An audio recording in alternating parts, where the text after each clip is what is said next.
Welcome to Suman TV. నేను మీ Naveen. China నుంచి HMPV virus అనేది సౌత్ ఇండియాకి కూడా వచ్చేసిందని చెప్పేసి కొన్ని వార్తలు వింటున్నాం. ఐసీఎంఆర్ కూడా దీన్ని ధృవీకరించినట్లు తెలుస్తా ఉంది. ఇద్దరు చిన్నారులకైతే ఈ హెచ్ఎంపివి వైరస్ అయితే సోకింది.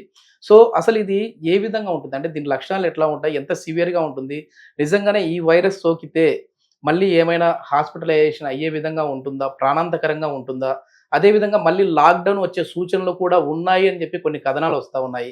మనం ఇలాంటి సమయంలో ఎలాంటి జాగ్రత్తలు తీసుకోవాలి, అదేవిధంగా మన ఇమ్యూనిటీని ఏ విధంగా పెంచుకోవాలి అని చెప్పేసి ఇప్పుడు మనతో ఉన్నారు ప్రముఖ న్యూట్రిషనిస్ట్ డాక్టర్ భవానీ గారు. హాయ్ మ్యామ్, నమస్తే అండి. నమస్తే అండి. మ్యామ్, నిజంగా చాలా టెన్షన్ పడిపోతా ఉన్నారు జనాలంతా కూడా. అప్పుడు మనకు కోవిడ్ టైంలో ఎట్లా అయితే ఇబ్బందులు పడతా ఉన్నారో, భయపడతా ఉన్నారో, అట్లా పానిక్ అయిపోతా ఉన్నారు. నిజంగా అంత సివియర్ గా ఉందా అండి? భయపడే విషయం అయితే ఫస్ట్ థింగ్ అండి, భయపడొద్దండి. సో ఇలా మనం భయపడటం వల్ల ఏమవుతుంది అంటే ఆటోమేటిక్గా మనకు తెలియకుండానే మన ఇమ్యూనిటీ పవర్ అనేది తగ్గిపోతూ ఉంటుంది. భయపడడం వల్ల కూడా తగ్గిపోతుంది, ఇమ్యూనిటీ అనేది తగ్గిపోతూ ఉంటుంది. మనం ఎంత ధైర్యంగా ఉంటే దాన్ని ఎదుర్కోగలుగుతాం. ఓకే, గవర్నమెంట్ వాటి పని తను చేసుకుంటూ వెళ్ళిపోతూ ఉంటుంది, మన జాగ్రత్తలు మనం తీసుకుంటూ. ఒక గంట కిందట కూడా మేడం బెంగళూరులో ఒక చిన్నారికి అని చెప్పేసి వార్త విన్నాం. తర్వాత ఇప్పుడు ఒక 1 అవర్ గ్యాప్ లోనే ఇద్దరు చిన్నారులకు అని చెప్పేసి మళ్ళీ ధృవీకరించారు. అది కూడా సేమ్ హాస్పిటల్లో. అవునండి. ఇది ఎయిర్ లో పాస్ అయ్యే వైరస్ అండి, రెస్పిరేటరీ వైరస్, హెచ్ఎంపివి వైరస్ అంటారు, హ్యూమన్ మెటానిమో వైరస్ అంటారు దీన్ని. ఓకే, సో ఇదేంటంటే ఒకరికి పాకే వైరస్ ఏనండి, సేమ్ లైక్ కరోనా లాగానే. సో సిమ్టమ్స్ కూడా అలానే ఉంటాయి. కోల్డ్కి ఎలా ఉంటాయో symptoms like running nose, fever, ఇలాంటి సిమ్టమ్స్ ఉంటాయి. సో భయపడద్దు. ఇమీడియట్ గా మైల్డ్ సిమ్టమ్స్ ఉన్నా కూడా ఇమీడియట్ గా డాక్టర్ ని సంప్రదించండి. సో ఆటోమేటిక్ గా మనకి క్యూర్ అనేది దొరుకుతుంది. మెయిన్ లంగ్స్ మీదనే రెస్పిరేటరీ వైరస్ అంటే మెయిన్లీ లంగ్స్ మీద మనకి ఇది ఎఫెక్ట్ చూపిస్తూ ఉంటుంది. సో మనకి మేజర్ గా దీనికి తీసుకునే జాగ్రత్తలు ఏంటి అంటే కొంచెం as usual social distancing and ఎక్కువగా క్రౌడ్స్ లో ఎక్కువ వెళ్లకుండా ఉండటము, మాస్క్ వేసుకోవటము, అండ్ హ్యాండ్ శానిటైజర్ చేసుకోవటము, అండ్ పర్టికులర్లీ హ్యాండ్స్ ఫేస్ మీద పెట్టుకోకుండా డైరెక్ట్ గా కావచ్చు. సో అవి మనం చూసుకోవాలి, అవాయిడ్ చేసుకుంటూ ఉండాలి. అండ్ మెయిన్ థింగ్ ఈజ్ బాడీని మెయిన్ గా స్ట్రెంగ్ చేసుకోవాలి, ఇమ్యూనిటీ బూస్టింగ్ చేసుకుంటూ ఉండాలి. Main thing is exercise. So body everyday morning అందరూ పిల్లలు కానీ పెద్దలు కానీ మెయిన్ గా చిన్న పిల్లలకి అండ్ పెద్దలకి వస్తుంది అంటున్నారు. ఓకే, సో వాళ్ళకి ఎందుకంటే ఇద్దరు పిల్లలకే ఒక 8 నెలల సో కొన్ని exercises. So mother feeding mother strength ఉంటే ఆటోమేటిక్ గా కిడ్స్ కూడా స్ట్రెంత్ గా ఉంటారు. Okay, so exercises like breathing exercises, breathing yogas ఉంటాయి మనకి. ఓకే, మార్నింగ్ యాక్టివిటీస్ చేసుకోవటము అండ్ హెల్దీ ఫుడ్స్ తీసుకోవటము. ఓకే, ఇవి అనేది కామన్ గా మనం కరోనాలో ఎలా ఫాలో అయ్యామో అలానే మళ్ళీ ఇది మనకి కొత్త కాదు. సో ఆల్రెడీ కరోనా అప్పుడు మనకి కొత్త, బట్ ఆల్రెడీ మనం ఫాలో అయ్యాం, దాని గురించి అవగాహన కూడా ఉంది కాబట్టి, వ్యాక్సినేషన్ కూడా అయింది కాబట్టి కొంచెం మనకి అందరికి అవగాహన ఉంది ఏమేమి చేసుకోవాలి, ఎలా మనకి చేసుకోవాలి అని.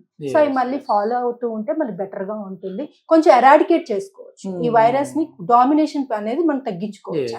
ఇప్పుడు తెలంగాణ గవర్నమెంట్ కావచ్చు, అక్కడ ఏపీ గవర్నమెంట్ కావచ్చు, ఇప్పటికే చాలా అంటే అప్రమత్తం అయ్యారు. కొంచెం జాగ్రత్తగా ఉండండి అనే అనౌన్స్మెంట్లు అయితే వస్తా ఉన్నాయి. కానీ భయపడద్దు అంటా మీరు చెప్పినట్టుగా ఎవరు భయపడద్దు. WHO ఇంకా మనకి ఏమీ ధృవీకరించలేదు ఎలా చర్యలు తీసుకోవాలి ఏంటి. చైనా నుంచి కూడా అసలు వాళ్ళు ఏం నోరు మెదపట్లేదు.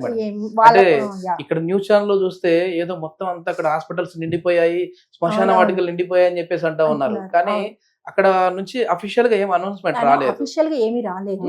కాకపోతే prevention is always better than cure. అందుకని మనం కూడా జాగ్రత్తగా ఉంటే డెఫినెట్లీ దీన్ని ఇరాడికేట్ చేసుకోవచ్చు. ఓకే, ఎట్లాంటి ఫుడ్ తీసుకోవడం వల్ల మన ఇమ్యూనిటీ పవర్ ని పెంచుకోవచ్చు? హెల్దీ ఫుడ్స్ అండి. డైలీ ఒక ఎగ్ వైట్ తీసుకో, high protein food, high fibre food. So ఇవన్నీ మళ్ళీ అంటే కోల్డ్ కాజ్ చేసే ఫుడ్స్ ని కొంచెం అవాయిడ్ చేయటం. సో అందరికి కోల్డ్ అంటే కొంతమందికి లెమన్ పడదు, కోల్డ్ కాజ్ చేస్తుంది. సో ఇండివిజువల్ గా మీకు తెలుసు ఏమేమి ఫుడ్స్ అలర్జీగా ఉంటాయి. సో అవి కొంచెం అవాయిడ్ చేయండి.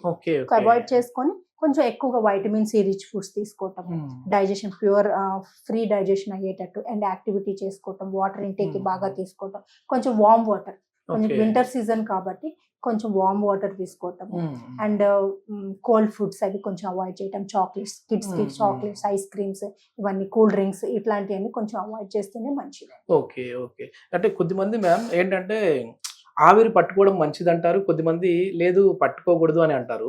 సో ఇట్లాంటి టైంలో ఆవిరి తీసుకోవచ్చా అండి, పట్టుకోవచ్చా లేదా అండి? ఏమన్నా మనకి ఏమైనా సిమ్టమ్స్ కనిపిస్తే పట్టుకుంటే మంచిది. ఓకే. సిమ్టమ్స్ లేకుండా ఊరికే పట్టుకోవడంలో ఉపయోగం లేదు. ఓకే. సో ఏమైనా మనకి లైట్ గా ఏమైనా కనిపిస్తుంది, కోల్డ్ అనిపిస్తుంది అంటే సిమ్టమ్స్ ఏమైనా కనిపిస్తుంటే ఆవిడ పట్టుకోవచ్చు, not problem. But under doctor supervision, okay. ఏదైనా డాక్టర్ పర్యవేక్షణలో చేసుకోవాలి. ఇది మెయిన్ వచ్చేసేసి రెస్పిరేటరీ సిస్టమ్ మీద కాబట్టి దీని ఎఫెక్ట్ అనేది చూపించేది. మనం పడుకునేటప్పుడు మామూలుగా ఎట్లాంటి ఫుడ్ తీసుకోవాలి మేము? ఎందుకంటే పడుకునే సమయంలోనే మన బాడీ ఈ విధంగా ఉంటది. అవునవును. సో అట్లాంటప్పుడు ఏంటంటే హెవీ అయిందంటే మాత్రం మళ్ళీ కొంచెం శ్వాస తీసుకోవడానికి ఇబ్బంది అయిపోద్ది. సో లైట్ ఫుడ్స్ ఎట్లాంటివి తీసుకుంటాం? పర్టికులర్ గా డిన్నర్ టైమ్ లో మనకు ఎర్లీ డిన్నర్స్ చేయటం మంచిది. సో బై 7 o'clock కల్లా డిన్నర్ చేసుకొని కొంచెం ఫ్రూట్స్ అండ్ లైట్ ఫుడ్స్, అలా ఫ్రూట్స్ లేకపోతే సలాడ్స్, లైట్ గా ఏదైనా ఫుడ్ సూప్స్ కానీ అలా తీసుకోవటం మంచిది. మేము చిన్న పిల్లలు మేము, వాళ్ళు అంటే అసలు బయటికి కూడా వెళ్ళరు. సో వాళ్ళు కూడా ఏంటంటే ఎయిర్ జర్నీలు కూడా ఏం చేయలేదు. సో అయినా కూడా ఎందుకు అటాక్ అయింది, ఎట్లా వచ్చింది ఇది మళ్ళీ బెంగళూరు వరకు రావడం? అంటే ఇది ఎలా వచ్చింది అంటే అండి, వాళ్ళ కిడ్స్ వాళ్ళందరూ వాళ్ళు ట్రావెల్ చేయలేరు విత్ ద పేరెంట్స్ ఆర్ ఇంకా ఫ్యామిలీ మెంబర్స్ తోనే వాళ్ళు ట్రావెల్ చేస్తారు.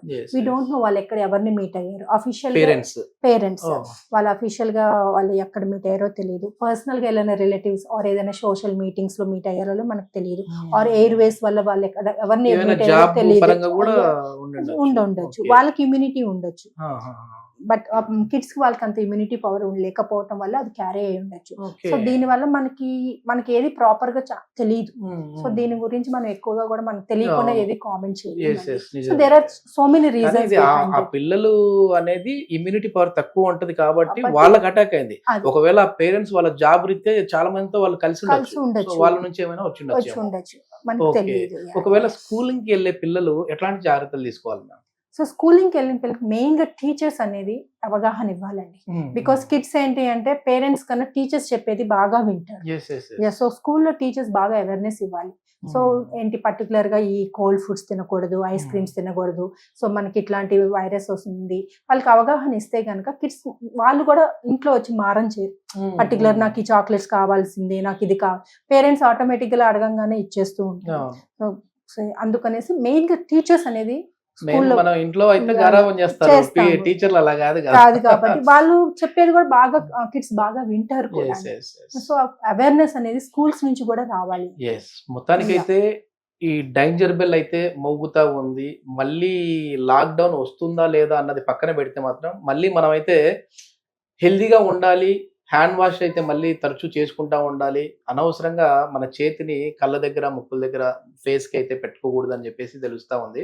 సో ప్రతి ఒక్కరైతే అప్రమత్తంగా ఉండండి. ఎందుకంటే గతంలో ఎంత డ్యామేజ్ జరిగింది అనేది అయితే మనం చూసాము. సో మళ్ళీ అలాంటి ఇబ్బందులు ఎదుర్కోకుండా ఉండాలంటే మన జాగ్రత్తలు అయితే మనం ఉండాలి. ఎందుకంటే ఏదో ఎక్కడో చైనాలో ఉంది కదా, ఇది మన దగ్గరికి ఎక్కడ వస్తుంది అని అనుకునే లోపే బెంగళూరుకి వచ్చేసింది. బెంగళూరు నుంచి హైదరాబాద్కి రావడానికి పెద్ద సమయం ఏం పట్టదు, ఎందుకంటే ఇది గాలి ద్వారా వ్యాప్తి చెందే వైరస్. సో ప్రతి ఒక్కరైతే అప్రమత్తంగా ఉండే జాగ్రత్తలు పడండి. Thank you ma'am. Thank you.